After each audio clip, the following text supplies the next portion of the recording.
Bonjour, mes très chers frères et très chères sœurs. Toutes les personnes qui viennent de différents lieux du monde, toutes les personnes qui se connectent aussi pour voir l'enseignement, de grandes salutations pour chacun d'entre vous, remplis de tendresse, de grandes salutations aussi pour les personnes qui viennent pour la première fois, les personnes récentes. Je vous salue avec beaucoup de tendresse et je vous invite à émettre vos 5 sens sur l'enseignement d'aujourd'hui et tout votre cœur également.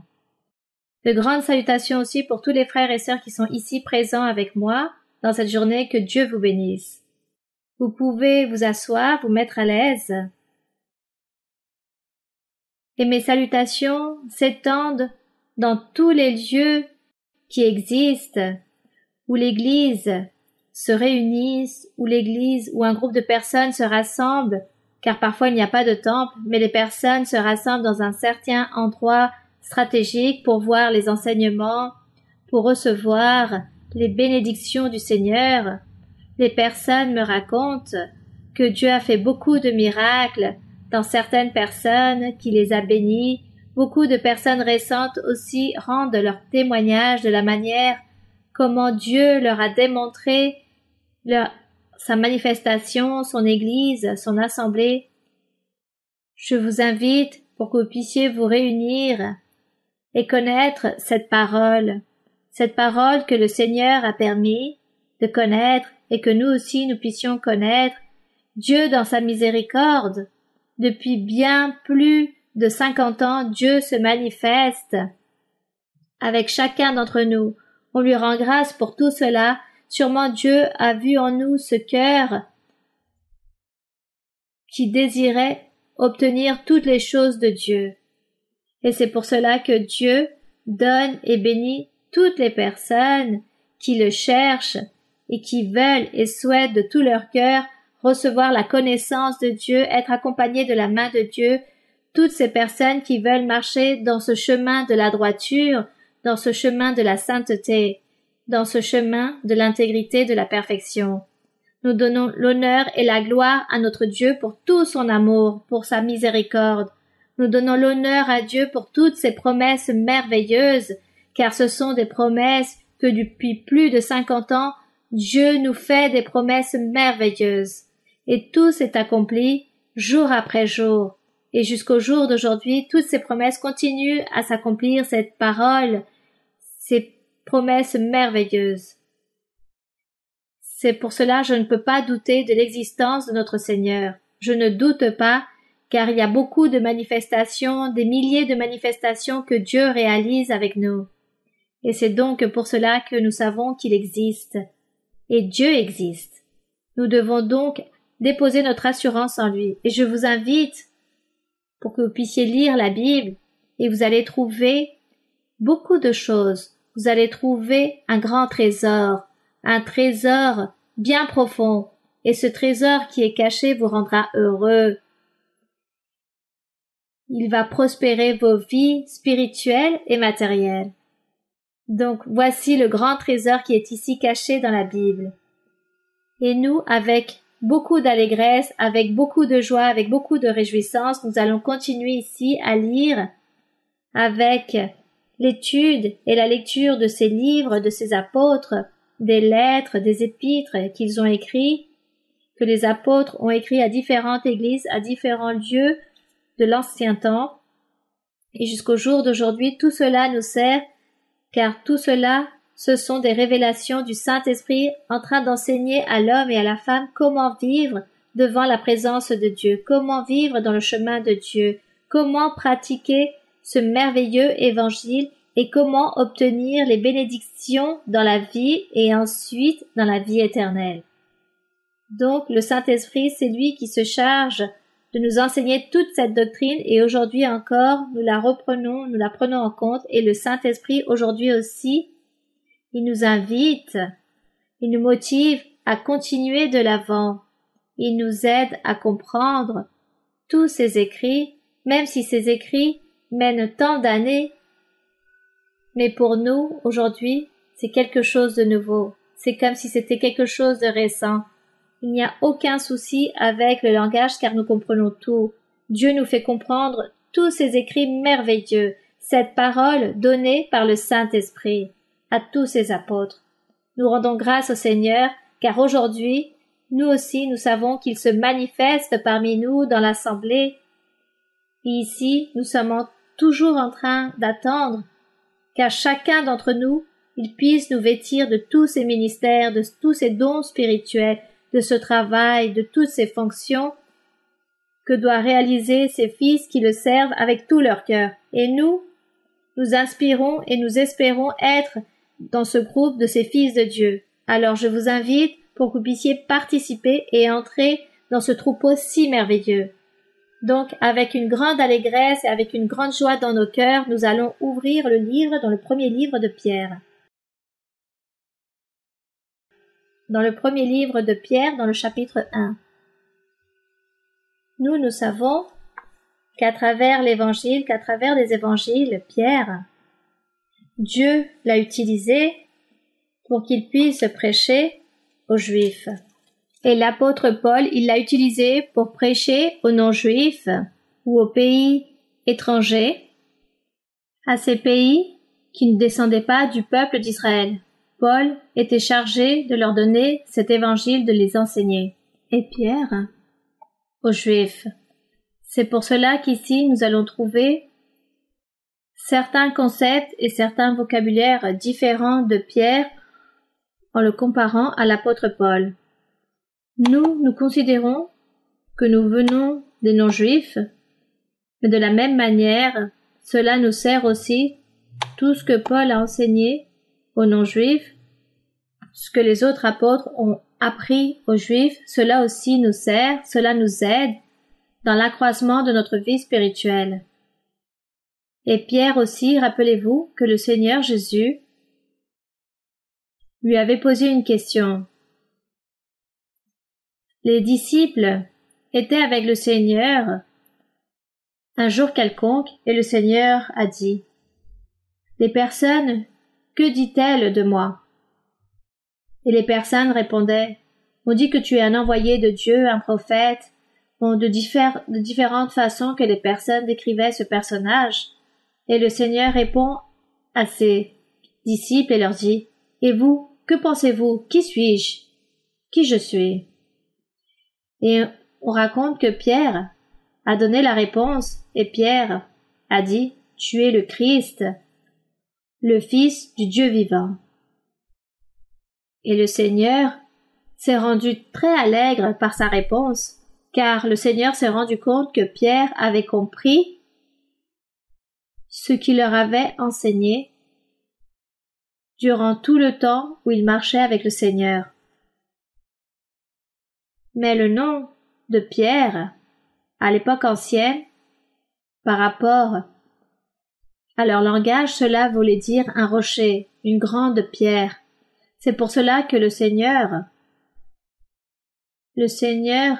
disait qu'il était cette pierre, que Dieu avait envoyé cette personne, et dans beaucoup de psaumes et dans beaucoup d'écrits, on parle d'une pierre d'achoppement, que le Seigneur a servi de pierre d'achoppement pour le peuple d'Israël ou pour les Juifs, à toutes les personnes qui disaient pratiquer la loi de Moïse, car lui venait leur prêcher, mais ces personnes n'ont pas voulu accepter la doctrine, et n'ont pas cru.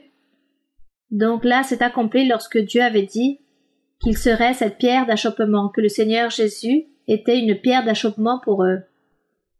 Et lorsque le Seigneur dit à Pierre, lorsqu'il donne cette affirmation, lui sachant qu'il était cette pierre, ce rocher, cette pierre ferme pour le peuple d'Israël, il dit à Pierre, oui, tu es une pierre.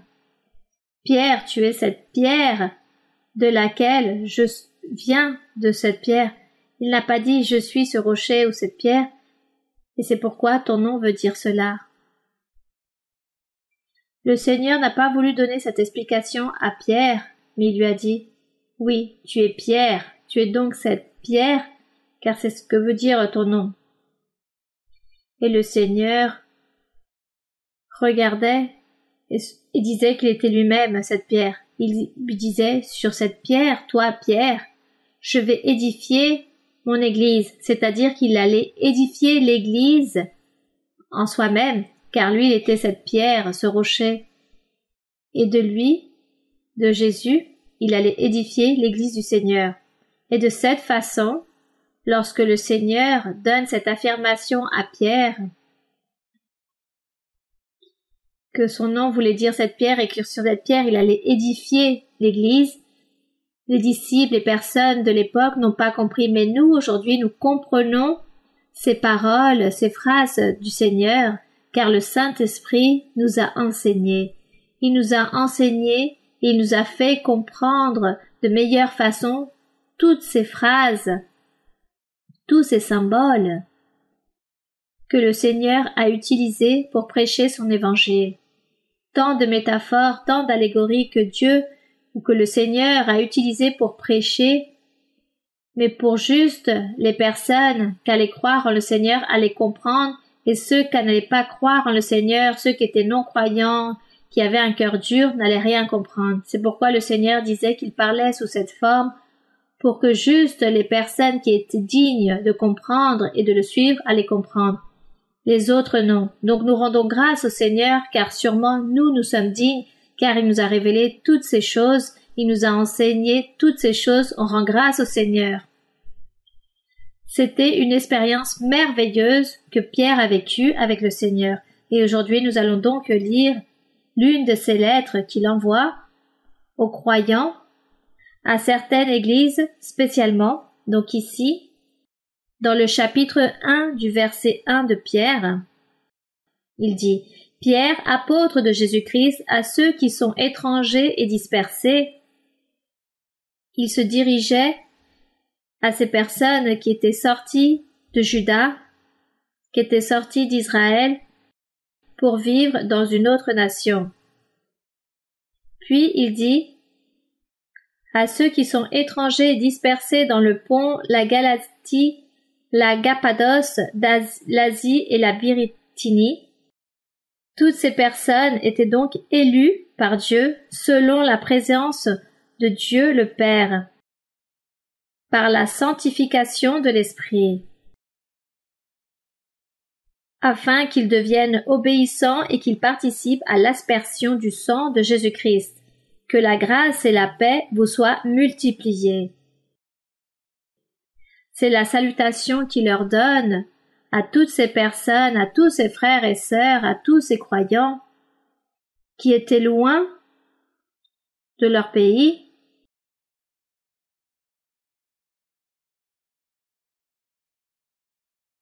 et qui avaient été dispersés, sûrement à cause de la parole du Seigneur. Peu importe le motif, ils étaient loin, mais ils avaient cru en l'Évangile. Ils avaient cru en le Seigneur Jésus-Christ, comme cet envoyé de Dieu, comme le Sauveur, le précurseur du salut. Et dans son épître, dans sa lettre, il leur dit « Béni soit Dieu le Père de notre Seigneur Jésus-Christ » verset 3, qui, selon sa grande miséricorde, nous a régénérés pour une espérance vivante. Il nous a fait renaître. Le Seigneur Jésus-Christ très clairement disait « Celui qui croit en moi naîtra à nouveau. Il sera une autre personne. Celui qui croit en lui renaît, naît à nouveau, car toutes les choses anciennes, toutes les choses sont passées, et tous seront nouveaux, renouvelés dans la vie de cette femme ou de cet homme qui se sont convertis réellement à l'évangile du Seigneur Jésus-Christ. C'est l'œuvre merveilleuse que le Seigneur a faite depuis le début jusqu'au jour d'aujourd'hui. C'est pourquoi il dit « Nous serons régénérés en le Seigneur ». Je continue à lire ce verset. Il nous a régénérés pour une espérance vivante par la résurrection de Jésus-Christ d'entre les morts. Il a ressuscité d'entre les morts. Pourquoi il disait d'entre les morts? Car le Seigneur Jésus-Christ, lorsqu'il prêchait l'Évangile, une personne s'est approchée de lui et a dit au Seigneur, « Suis-moi. » Et le Seigneur, ce jeune, a dit, « Oui, Seigneur, je vais te suivre. Mais tout d'abord, permets-moi que je puisse enterrer mon père et ma mère.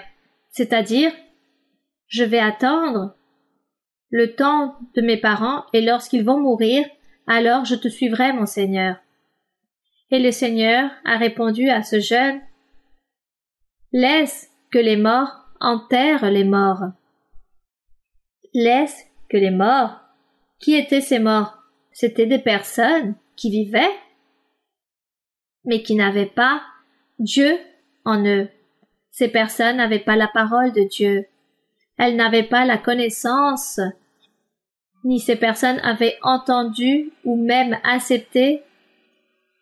Certaines personnes à qui on prêchait l'évangile ne voulaient pas y croire. C'est pourquoi le Seigneur les regardait comme des êtres morts. Ainsi le Seigneur disait, « Celui qui croit en moi, même s'il est mort, vivra. » Mais ce n'est pas, on parlait pas d'une mort physique, mais d'une personne sans la connaissance, sans avoir l'expérience de vivre avec Dieu. Ça, c'était les personnes mortes. Toutes les personnes à qui on ne leur avait pas prêché la véritable parole du Seigneur, mais ces personnes vivaient dans leur propre monde sans Dieu. Et lorsque le Seigneur commence à prêcher, sont très peu les personnes qui croient en Dieu. C'est pourquoi le Seigneur leur disait et disait à ce jeune, « Laisse que les morts, peut-être la famille ou les personnes proches, laisse que toutes ces personnes enterrent les morts. Et toi, suis-moi. » Voici ce qu'il a dit à ce jeune, « Suis-moi. » Alors maintenant nous comprenons qui sont les morts. Ce n'étaient pas les personnes qui étaient mortes physiquement, mais toutes ces personnes qui marchaient sans Dieu et sans aucune espérance. Donc, que nous sommes ici en train de lire dans le verset 3. Pour finaliser ce verset, le Seigneur dit qu'il nous a régénérés pour une espérance vivante, c'est-à-dire l'espérance du salut, l'espérance de la vie éternelle que tous nous avons dans notre cœur. Par quoi? Nous l'avons obtenu parce que le Seigneur Jésus-Christ a ressuscité d'entre les morts. Le Seigneur Jésus-Christ a commencé à parler, à accomplir la loi de Moïse et ensuite à prêcher le royaume des cieux. Beaucoup ou certains ont cru, se sont convertis et d'autres n'y ont pas cru. Donc, on considérait que ces dernières personnes étaient mortes. Et le Seigneur, lorsqu'il fut sacrifié sur la croix du calvaire en mourant, on dit qu'il a ressuscité au bout du 3e jour, donc il a ressuscité d'entre les morts. Ce fut le premier qui a ressuscité. Le premier qui a ressuscité car l'évangile commençait à se prêcher, à l'enseigner et les personnes même, certains acceptaient et les autres n'acceptaient pas cela car on leur avait pas prêché l'évangile, cette véritable parole, car cet ingrédient de base qui était le Saint-Esprit manquait. Cela est arrivé une fois que le Seigneur est monté au ciel. Lorsque vient le Saint-Esprit, il revêtit de pouvoir tous les apôtres et commence la prédication de l'Évangile avec toute sa puissance et avec gloire. C'est là lorsque tous ces morts, tous ceux qui se sont convertis dans le premier message de Pierre, lorsqu'il dit qu'il fut le premier qui a envoyé le premier message de l'Évangile, on dit que ce jour-là, 3000 personnes se sont converties. Ces 3000 étaient morts. Ils ont ressuscité. Ils ont ressuscité car ils ont cru en le Seigneur. Qu'allons-nous faire pour obtenir la vie éternelle? Pierre disait, « Baptisez-vous, croyez en Jésus-Christ, comme le seul chemin qui mène au salut. » Et cela est arrivé ainsi. Ils étaient morts.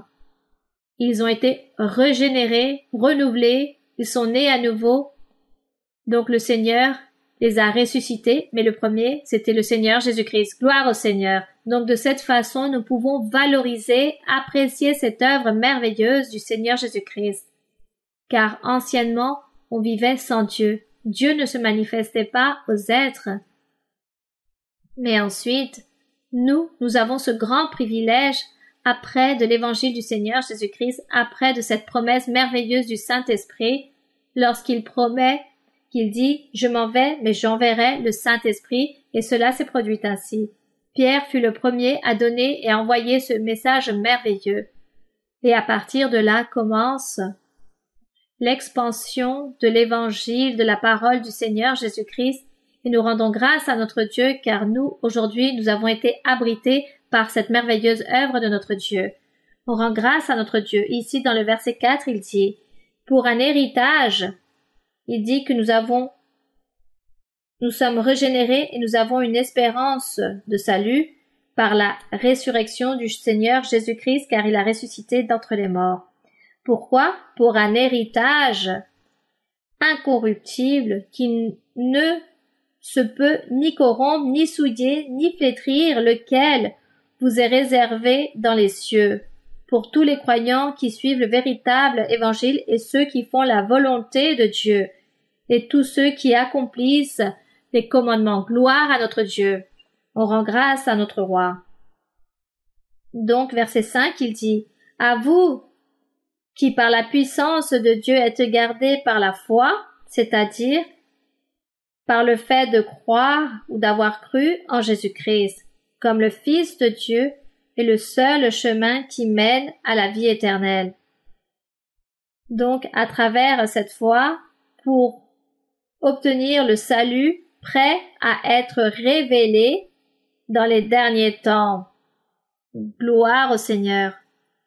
Et ce temps, ces derniers jours, où il parle ici, que le Seigneur va venir sur sa nuée pour son peuple, ou son église, ou son assemblée, il vient et toutes les personnes qui sont mortes en le Seigneur vont ressusciter et ceux qui vivent seront transformés et tous vont se rassembler dans la nuée avec le Seigneur de la gloire. Voici d'où il parle ici ce verset 5 lorsqu'il parle des derniers jours, qu'il est préparé pour ceux qui servent le Seigneur et suivent la parole du Seigneur. Béni soit le Seigneur. Et dans le verset 6, c'est là ce qui fait votre joie. Bien sûr, qui ne va pas se réjouir lorsque Dieu est en train de nous montrer un chemin de salut, un chemin de perfection, un chemin de vie éternelle? Mais avant d'arriver à ce chemin de vie éternelle que Dieu nous montre, il nous rend heureux, il se manifeste dans notre vie et nous sentons la présence de son esprit dans chacun de notre être. Béni soit notre Dieu. C'est pourquoi il dit, c'est là ce qui fait votre joie, quoique maintenant, puisqu'il le faut.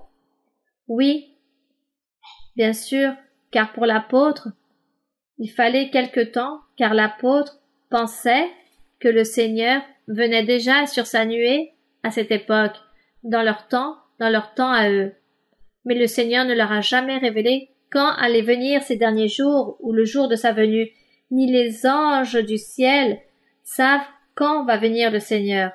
Donc Pierre supposait que le temps était arrivé, ces derniers temps, et c'est pourquoi il disait « c'est maintenant, quoique maintenant », car le Seigneur va venir et nous serons avec lui.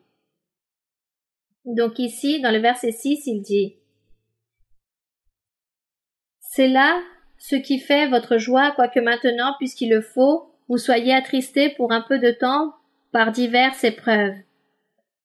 Car nous allons recevoir, oui, des épreuves, des difficultés, nous allons être persécutés par l'ennemi de Dieu, c'est notre ennemi. » Il disait tant les apôtres, par révélation de Dieu, il disait « Continuez de l'avant », comme Dieu nous dit aussi aujourd'hui. Continue de l'avant, ne t'afflige pas, ne t'affaiblis pas, ne te démotive pas, continue de l'avant. Sois confiant, crois en moi, attends en moi, espère en moi. Voici ce qu'il nous dit toujours. Il nous aide, il nous console, il nous accompagne de sa main. On rend grâce au Seigneur pour cela. Et dans le verset 7, il dit « Afin que l'épreuve de votre foi », car il parlait ici qu'il allait se produire beaucoup d'épreuves, beaucoup de difficultés, il dit que ces épreuves seront soumises par la foi, et la foi c'est croire en Jésus-Christ, plus précieuse que l'or, je lis de nouveau le verset 7, afin que l'épreuve de votre foi, ou le fait de croire en Jésus-Christ, soit plus précieuse que l'or périssable, car le fait de croire en le Seigneur, c'est quelque chose de plus précieux, c'est plus apprécié que l'or, ou que n'importe quel matériel. On dit que c'est plus fort que l'or, la foi. C'est croire en le Seigneur. Cela vaut beaucoup plus et vaut mieux que toute autre richesse. Gloire au Seigneur. C'est pourquoi il dit, plus précieuse que l'or périssable qui cependant est éprouvé par le feu, est pour résultat la louange, la gloire et l'honneur lorsque Jésus-Christ apparaîtra. Donc ici il dit, comme l'or est éprouvé par le feu, de même, la foi des croyants sera éprouvée. Et je l'avais déjà dit, avec la manière comme nous persécute notre ennemi, qui nous établit beaucoup de difficultés, beaucoup d'afflictions, il veut nous faire souffrir. Mais le Seigneur sera à nos côtés. Il nous aidera à continuer de l'avant. Verset 8. Il est écrit, lui que vous aimez sans l'avoir vu, vous aimez le Seigneur sans même l'avoir vu physiquement, en qui vous croyez sans le voir encore, vous réjouissant d'une joie ineffable et glorieuse, parce que vous obtiendrez le salut de vos âmes, qui est le salut pour prix de votre foi. Donc, la fin de la foi de croire en le Seigneur, c'est le salut, la vie éternelle. Parmi toutes ces choses, nous sommes en train de vivre une espérance. Nous avons l'espérance, chacun d'entre nous, nous avons une espérance. Quelle est l'espérance que nous avons? L'espérance d'un jour arriver là-bas devant la présence de Dieu. Dans le verset 10, les prophètes qui ont prophétisé touchant la grâce qui vous a été réservée ont fait de ce salut l'objet de leur recherche et de leur investigation.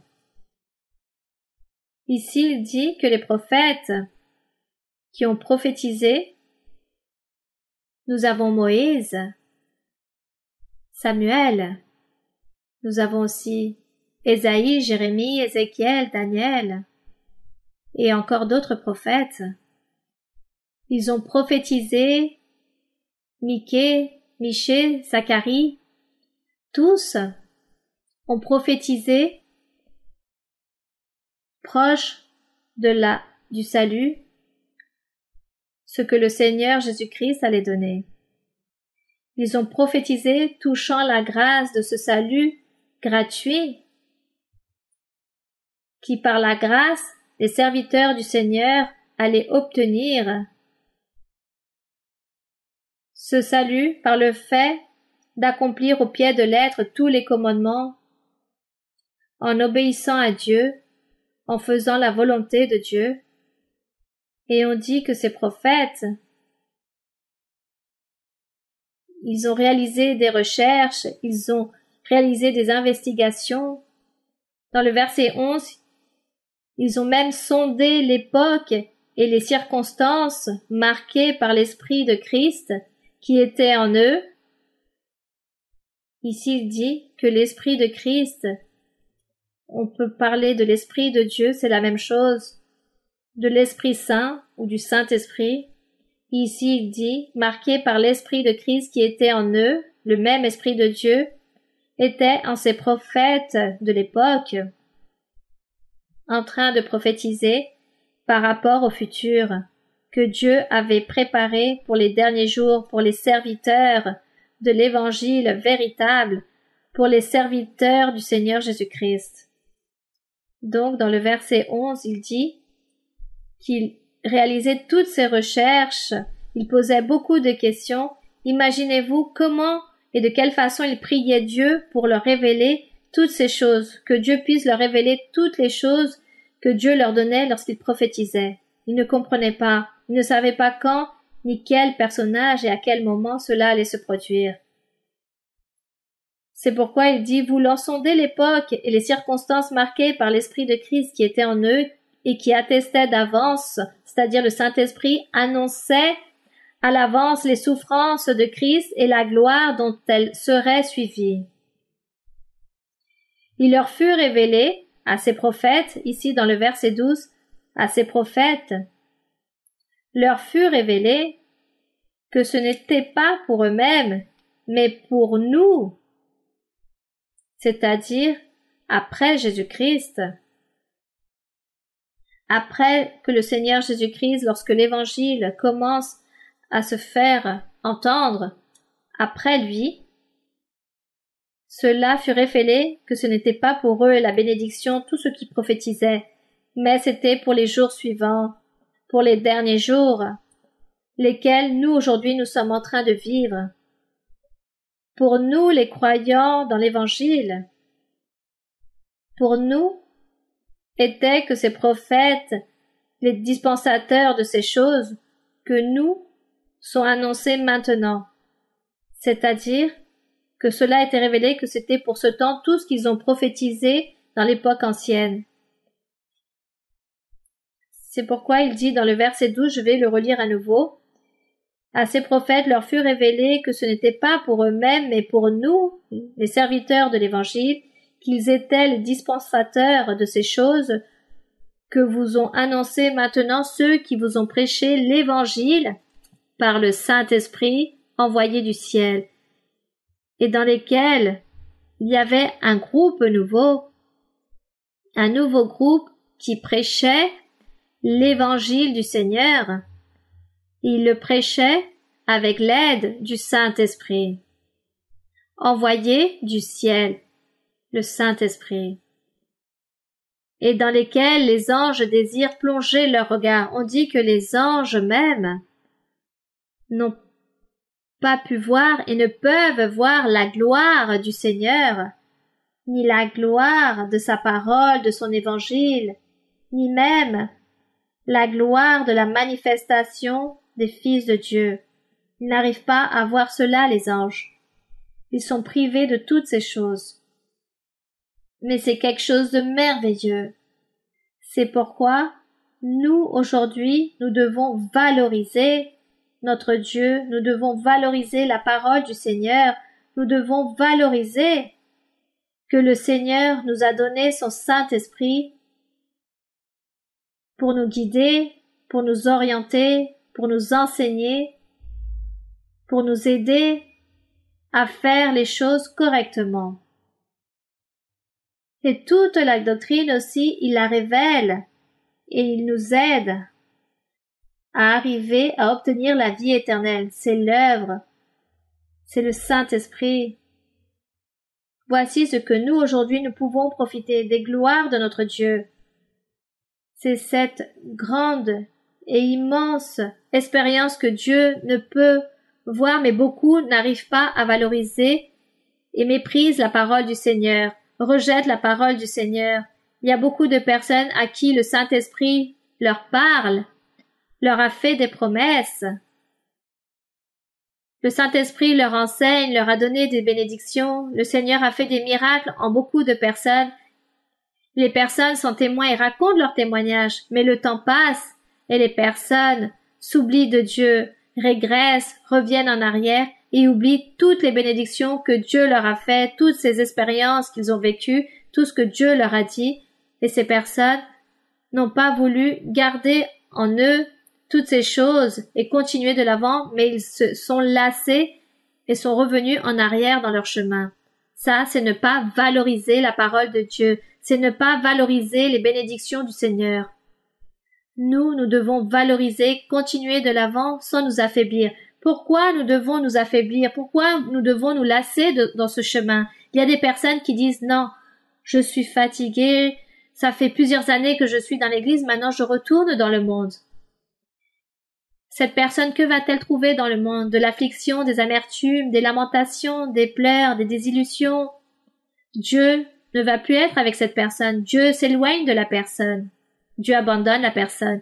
Un jour que cette personne va supplier Dieu pour une nécessité, Dieu ne va plus l'écouter. Cette personne perdra tous les bienfaits, toutes les bénédictions. par le fait de ne pas valoriser, par le fait de ne pas apprécier toutes ces gloires de notre Dieu, toute cette manifestation du Seigneur, son évangile. Les personnes ne mesurent pas la magnitude de l'évangile, les splendeurs, l'existence de Dieu. Que le Saint-Esprit soit avec nous, nous accompagnant de la main. Qui peut croire toutes ces choses? Nous le croyons, car nous le vivons, nous le sentons, mais il y a des personnes qui ne valorisent pas cela et méprisent cela.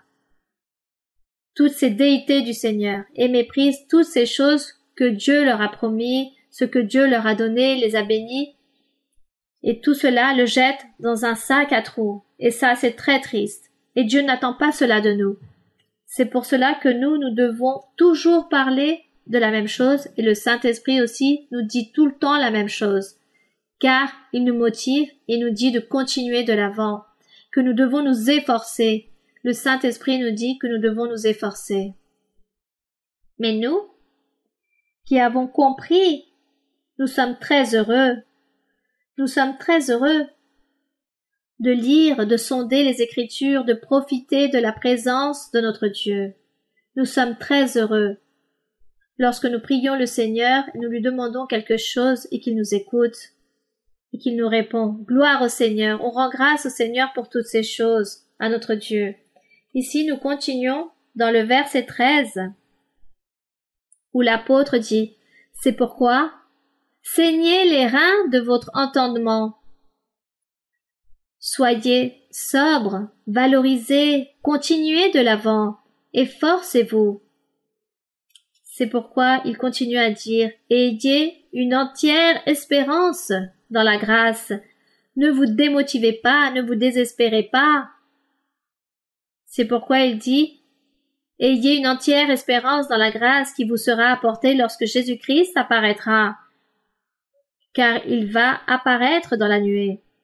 Car maintenant nous avons le Seigneur en esprit, mais un jour nous le verrons, face à face. Alors pendant ce temps, soyons fermes, continuons de l'avant, en train de contempler la gloire de Dieu, toutes ses merveilles.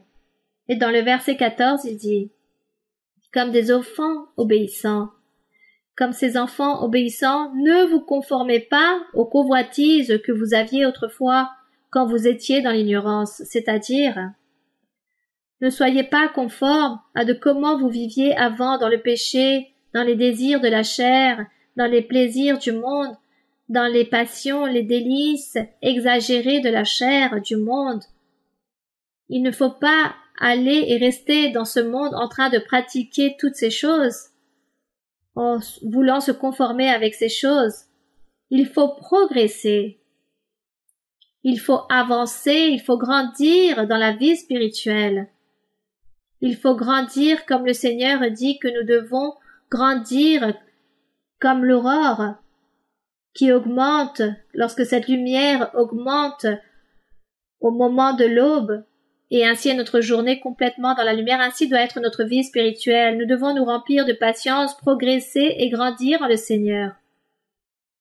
Et ici il dit « Comme des enfants obéissants, ne vous conformez pas aux convoitises que vous aviez autrefois quand vous étiez dans l'ignorance. Mais, ici dans le verset 15, puisque celui qui vous a appelé est saint, le Seigneur est saint. Vous aussi soyez saints dans toute votre conduite, dans votre manière de vivre. » Qu'est-ce que cela signifie être saint dans toute votre conduite?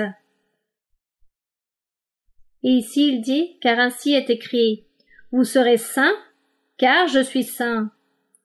Mais qu'est-ce que cela signifie d'être saint? Parfois les personnes mal interprètent cela et disent qu'être saint, c'est ne pas boire, ne pas manger, ne pas marcher sur terre, mais être dans les airs, c'est cela.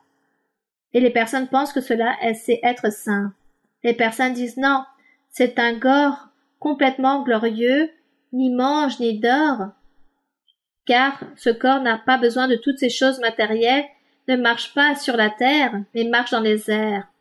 Être saint, comme beaucoup de fois nous l'avons médité, dans plusieurs passages de la Bible, c'est nous mettre à part et nous éloigner de tout ce que nous nommons le péché, nous éloigner du péché. Si vous étiez envieux et vous vous convertissez au Seigneur, lorsque vous arrivez au chemin de Dieu, vous vous convertissez, vous prenez une décision de vouloir changer et vous dites Seigneur, je vais suivre ce chemin, je vais lire la Bible, je vais prier, je vais aller à l'église, je vais me rassembler dans l'église, je vais apprendre de toi. Alors Seigneur, je veux te plaire, je veux t'être agréable. Et cette personne se regarde, dit mais je suis envieux. Et le Seigneur n'aime pas la cupidité, donc je dois changer, je dois ôter de moi cette cupidité et je vais essayer de ne plus être envieux, je vais demander à Dieu qu'il m'aide. Ou si par exemple, vous voliez, par exemple vous étiez une personne qui aimait dérober les biens, alors vous arrivez à la connaissance de Dieu et votre profession, c'était réaliser ce métier incorrect, malhonnête, et lorsque vous arrivez à la connaissance de Dieu, Dieu commence à vous parler et vous commencez à dire non, ça c'est merveilleux, je vais suivre le chemin de Dieu, je vais me repentir et je ne vais plus jamais dérober ou voler car je veux plus être ainsi, je veux plaire à Dieu, je veux lui être agréable pour qu'il puisse me bénir. Donc on commence à prendre cette décision de vouloir changer, de ne plus pratiquer ce péché. Donc on appelle cela de la sainteté. Être saint, c'est s'éloigner du péché, c'est être mise de côté ou mis de côté pour qui? Pour Dieu.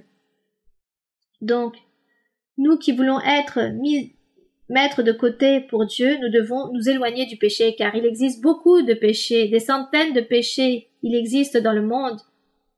Et nous analysons notre vie, nous réfléchissons, car nous nous connaissons nous-mêmes et nous disons j'ai ceci, j'ai cela, je vis comme ci ou comme ça, je veux plaire à Dieu, je vais essayer de changer, je dois changer, si je n'arrive pas à le faire par moi-même, alors le Seigneur m'aidera. Mais de toute façon, je veux vivre, je veux être saint et je veux être de côté pour Dieu. Je ne veux pas vivre dans le monde. Nous avons déjà compris qu'est-ce que le monde, nous avons déjà parlé de ça, nous avons nommé certains péchés, une série de péchés, où on parlait des adultères, des impudicités, des homicides, de toutes ces choses, de tous ces péchés, des tromperies, de mentir, de voler, de faire toutes ces choses mauvaises. Donc on disait que tout cela était le monde, le péché. Mais si nous nous éloignons du péché pour plaire à Dieu, alors nous sommes saints, ou le Seigneur nous appellera saints. Et le Seigneur dit, tu dois être saint, car je t'ai mis de côté dans mon chemin, donc tu seras saint. Et lorsque nous sommes agréables devant les yeux de Dieu dans tous ces aspects, alors le Seigneur dira, vous serez saints car je suis saint, car le Seigneur sait que nous pouvons réussir à arriver à cet objectif, à ce but de sainteté, à ce stade. Donc maintenant nous savons qu'est-ce que cela signifie d'être saint, et nous sommes des personnes qui comptent. Nous mangeons, nous rions, nous voyageons, nous travaillons, nous devons faire plein de choses. Si vous voulez partir en vacances, oui, vous pouvez partir à la plage, vous pouvez vous baigner dans la mer, cela n'est pas mauvais. Car vous êtes en train de vivre votre vie en tant qu'un être humain, vous profitez de toutes choses, mais vous vivez dans la sainteté. Car vous n'êtes pas en train de commettre des méchancetés aux autres, vous ne commettez pas d'impudicité, d'adultère, vous n'êtes pas grossier, vous ne volez pas aux autres, vous ne faites pas de choses mauvaises, donc vous vivez dans la sainteté. Et vous êtes en train de profiter aussi de beaucoup de choses que Dieu a données dans la nature, pour pouvoir en profiter. Donc, cette chose d'être saint, que ça soit très clair pour nous, surtout pour les personnes récentes. Car les frères et sœurs qui mènent plusieurs années savent cela par cœur, n'est-ce pas? Vous le connaissez par cœur et vous allez être docteur ou doctoresse de cela. Donc, dans le verset 17, il dit « Et si vous invoquez comme Père celui qui juge selon l'œuvre de chacun, sans acception de personne, conduisez-vous avec crainte pendant le temps de votre pèlerinage. »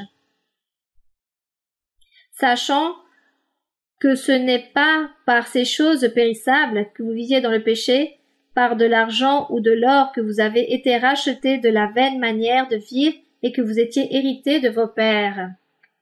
Voici ce qu'il dit ici. C'est-à-dire que les personnes, en connaissant l'Évangile et en suivant l'Évangile, cette personne est renouvelée, est parfaite, et ne l'a pas obtenue par l'argent ou les richesses du monde, mais par le sang de Jésus-Christ. Comme une brebis sans tache et sans contamination, mais par le sang précieux de Christ comme d'un agneau sans défaut et sans tache, prédestiné avant la fondation du monde et manifesté à la fin des temps à cause de vous. Car il avait déjà préparé depuis bien longtemps. C'est-à-dire les croyants, ceux qui ont cru en Dieu, qui n'ont jamais méprisé la parole de Dieu, comme il s'est produit avec le peuple ancien qui a méprisé la parole de Dieu. Comme le Seigneur connaissait tout cela, il a planifié ce salut merveilleux pour les derniers jours, pour ceux qui allaient croire en lui. Et parmi ces personnes, gloire au Seigneur, nous sommes ici devant la présence du Seigneur. Donc ici, nous aussi, nous profitons de ce plan merveilleux de salut. Et dans le verset 21, il dit « Qui par lui croyait en Dieu, lequel l'a ressuscité des morts, et lui a donné la gloire, en sorte que votre foi et votre espérance reposent sur Dieu. » Donc de nouveau, lorsqu'il dit que notre Dieu, notre Père a ressuscité d'entre les morts, maintenant nous savons de quelle mort il s'agit. Toutes ces personnes qui vivaient dans l'ignorance par rapport aux choses de Dieu, qui ne connaissaient pas Dieu, qui ne connaissaient pas le chemin de Dieu ni la parole du Seigneur, alors ces personnes étaient mortes. Mais le Seigneur Jésus-Christ apparaît pour prêcher, enseigner, pour que tous puissent ressusciter. Et c'est pour cela qu'il disait « Celui qui croit en moi, même s'il est mort, vivra. Gloire au Seigneur. » Et aussi, chacun d'entre nous, avant de connaître ce merveilleux chemin, nous étions morts pour Dieu. Mais une fois que Dieu, ce privilège si fort et si grand qui nous a vus avec des yeux de miséricorde, une fois que le Seigneur nous a apportés dans ce chemin, alors nous ressuscitons. Nous étions morts, mais maintenant nous avons ressuscité en le Seigneur. Maintenant nous vivons pour Dieu, nous vivons pour lui. Donc, au Seigneur, il faut tout lui donner, tout ce qu'il mérite.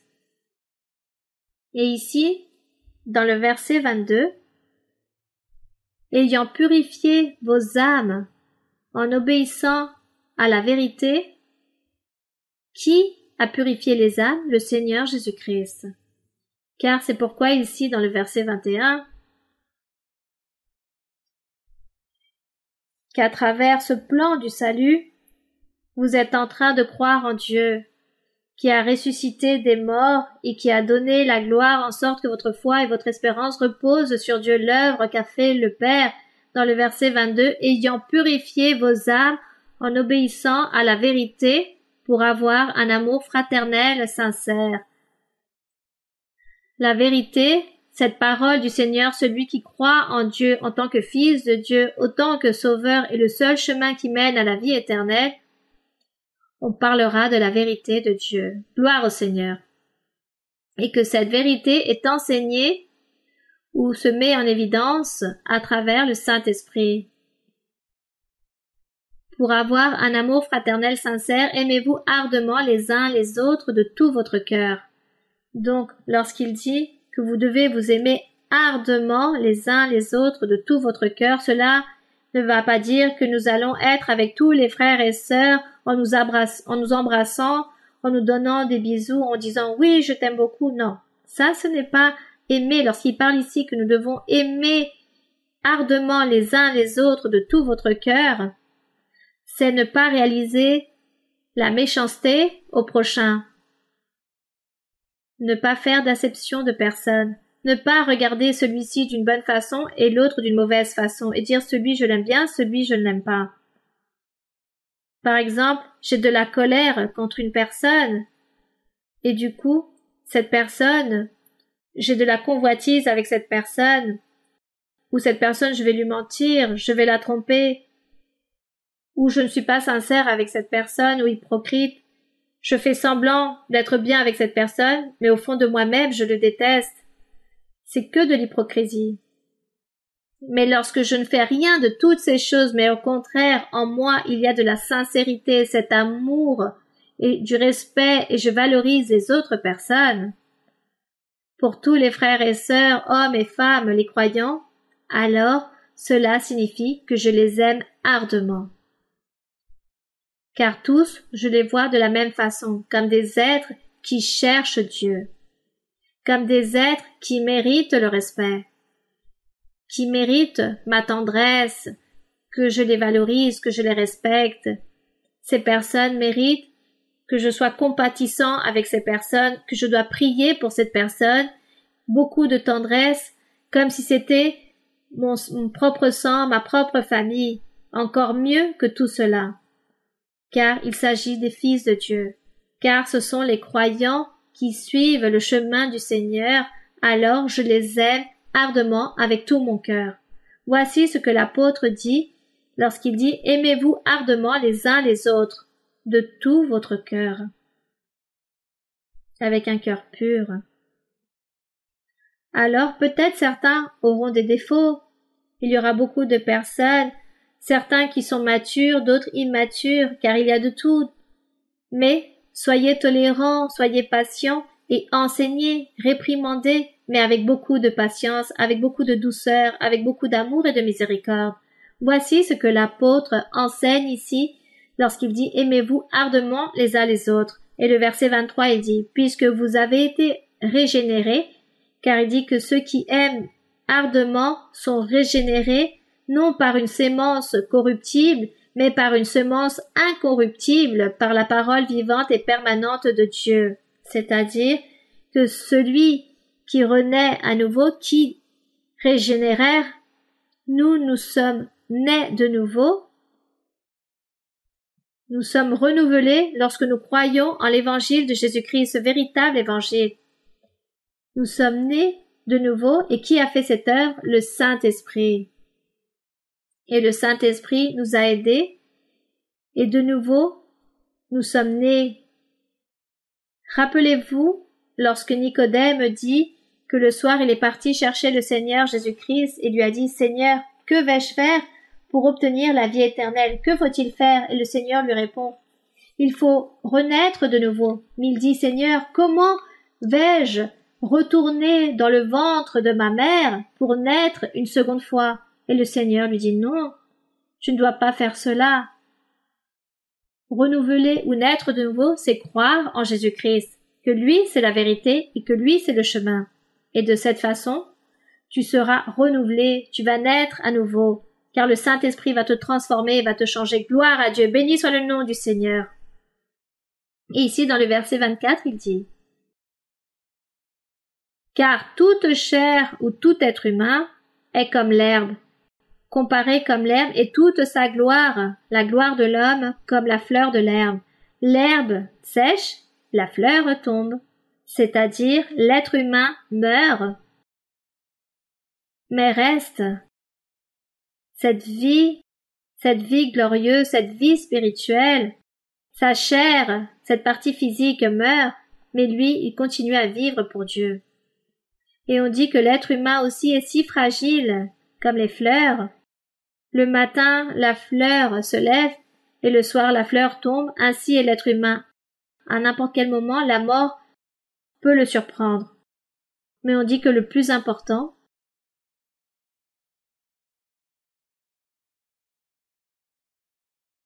pour toujours, et c'est pourquoi Dieu dit « Tu nais de nouveau, suis mon chemin, tu seras sanctifié, tu cherches la perfection, tu fais ma volonté, alors tu obtiendras de cette façon la vie éternelle. » Voilà ce que le Seigneur fait, ce qu'il dit.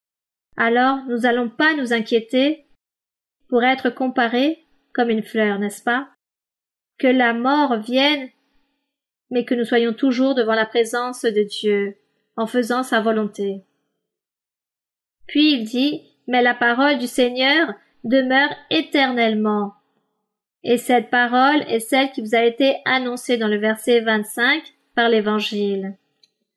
L'évangile parfait, la parole du Seigneur, qui est Jésus-Christ, le Fils de Dieu, c'est le chemin, lui, c'est le chemin, la vie et la vérité.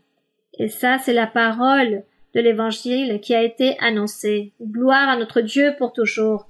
On remercie notre Dieu, on rend grâce au Seigneur pour toutes ces promesses merveilleuses. On rend grâce pour cette parole parce que Dieu nous a appelés, parce que nous sommes ici devant sa présence.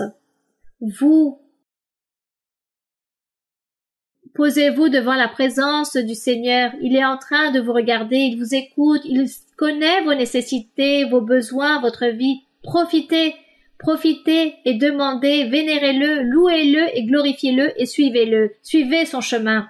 Au nom, pour que le nom du Seigneur soit glorifié. Merci beaucoup. Nous allons donc prier le Seigneur. Béni soit le Seigneur Tout-Puissant, Créateur du ciel et de la terre, notre Père, notre Dieu véritable.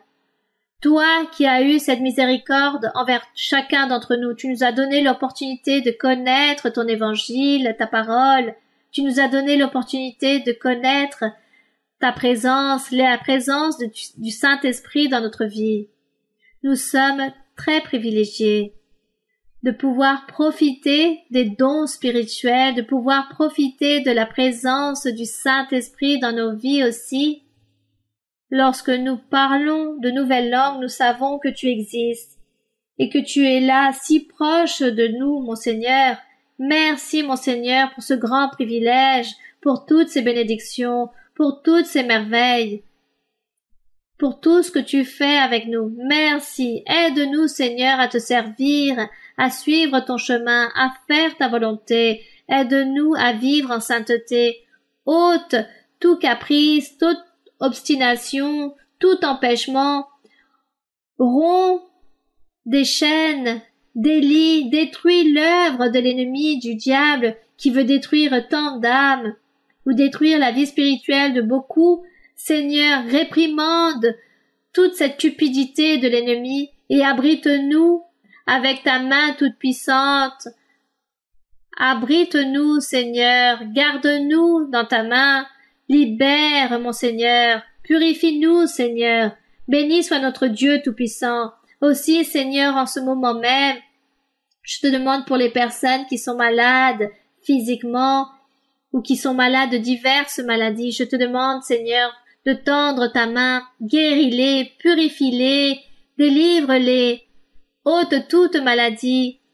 Et ces personnes qui ont connu ton chemin, qui sont malades, je te demande, Seigneur, que tu leur donnes une autre opportunité de vie, que tu leur guéris, que tu les purifies, que tu les délivres, et ne permets pas, Seigneur, que ces frères ou ces sœurs aillent mourir sans avant même réaliser le travail que tu leur as demandé de réaliser. Garde-les, protège-les, écoute les prières, regarde l'affliction de tous, de toutes ces personnes qui te supplient, qui te demandent des choses. Merci, mon Père Saint. Au nom glorieux de ton Fils bien-aimé, notre Seigneur Jésus-Christ, nous te demandons tout cela. Que l'honneur et la gloire et la louange soient toujours pour toi, mon Seigneur. Amen. Béni soit le Seigneur. Gloire à Dieu pour toujours. Alabad a Jehová, naciones todas, pueblos todos, alabadle, porque ha engrandecido sobre nosotros su misericordia y la verdad de Jehová es para nosotros, aleluya, amén. Y la verdad de Jehová, aleluya, es para siempre, amén. Alabad a Jehová, naciones todas, pueblos todos, alabadle, porque ha engrandecido sobre nosotros su misericordia y la verdad de Jehová es para nosotros, aleluya, amén. y la verdad de Jehová. Aleluya es para siempre. Amén. Gloire à notre Dieu. On rend grâce à notre Dieu. Mes frères et sœurs, que Dieu vous bénisse. Aussi, les frères et sœurs qui sont avec moi, que Dieu vous bénisse. Et à chacun d'entre vous, de grandes salutations. Et aussi pour les enfants. Merci et à très bientôt.